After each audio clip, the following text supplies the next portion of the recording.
The way that we like to see Google is kind of like the real estate of London, if we go back 20, 30 years ago, the land of London wasn't as expensive as it is today.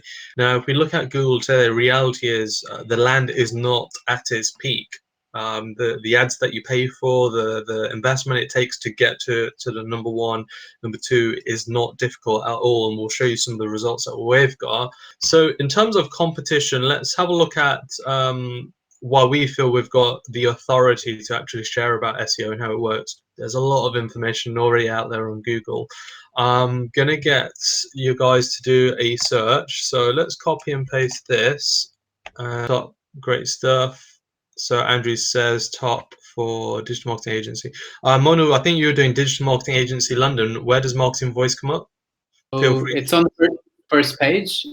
MVC is third after the adverts. The sort of process that I'm going to go through, we've got those results all within 3 months, and this was last year, so over 12 months ago. And so a question a lot of times people ask is, if you do the SEO, do you need to keep doing it? When you get to the top, do you need to keep, doing the practice? We haven't. We've been, on the first page of London for over. So in terms of my background, I actually come from a policing background, did that for about 4 years. Maybe that's where I get the sort of investigation side. I like to problem solve and work things out. SEO, I feel they've got to raise the bar a lot. And it's probably an area that I've got really interested in, sort of cleaning out, making as transparent as possible. Where I actually started off then is in property after the policing, and that was more on serviced accommodation. And how I grew the business was through Google, where came to number one in Leicester. So if you type Leicester Airbnb management Leicester or something, I'll come up number one. Started to get more or better clients coming through, and I thought, hey, why not do it in other cities? So then the same story in Birmingham, Peterborough, Oxford, Milton Keynes, Coventry. There's a number of cities that I've gone for, and so we're going to go straight into then how it all works. The starting point is keywords, and we use keyword KEG, and it's really important you find words that people are actually using on Google.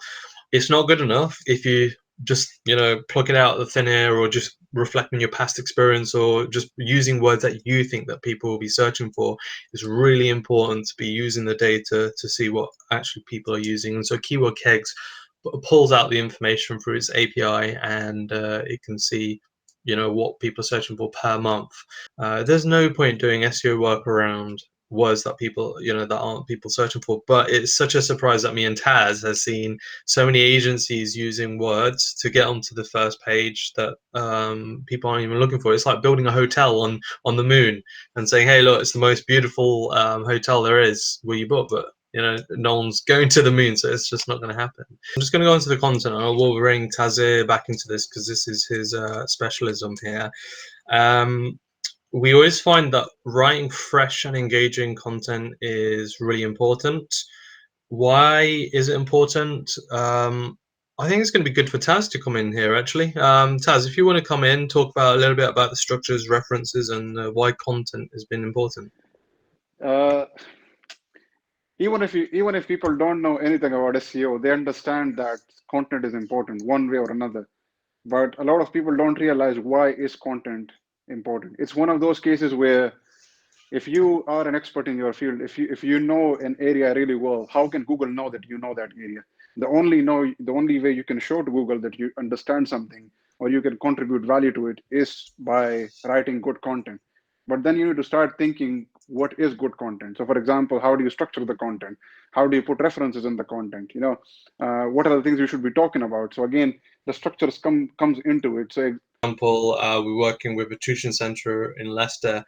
Rather than just talking about saying, hey, look, we work with children, we provide the best tuition in English, science, and being really detailed on the service, it's going a little bit more abstract and talking about, well, actually, how does memory work? What about the pressures of exams? What to do when you're in a pressurized situation? So it's indirectly talking about the services rather than just being focused on the details of the service. Let me give an example again. Yeah. spot on. Tazir did a blog post for the accountancy website, the MVC, that you saw earlier, and you can see some of the jump. I mean, I think the blog was posted about 2 weeks ago, and within about 7 days, the position here for, if you search for auditors Birmingham, it was 89, and then it's gone to 11. It went And so from you can see, 100. It went from 100 to 11 with one yeah. blog. The next part of the content is actually disc profiling is a framework, but what's really important is when people are reading your content that they're staying engaged, and Google's picking up that data to see, you know, the types of profiles are being engaged, how long they're staying onto the website. Now, if everyone goes off your page straight away, Google's going to say, well, actually, this is no good. One thing that can help you when you're writing in terms of your writing style is having a think about the profile of your customers. So there are I mean, this is a very big generalization, but it can give you a little bit more focus, and over time you can go more detailed. And so, you know, if we were to pick out 4 profiles, what drivers, influencers, steady eddies, and those people that are conscientious. So your drivers, if you think about, like, if you were in a lift, there's a number of people, 10 to 15 people in a lift, it was quite crowded, you're under a sort of pressurized, you're stressed in your own sort of life. How people deal in a circumstances varies, and I'll relate this back to your website in a few moments.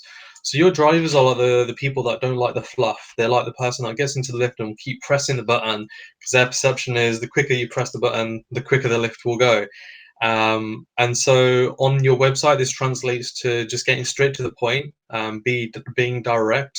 In the business world, these are like your high-level CEOs, high-level executives, and so it's getting to the point. Your influencers in the lift scenario is like those people that like to have a conversation with people when they're stressed. So they go into the lift, they don't like the silence, so they'll have a talk.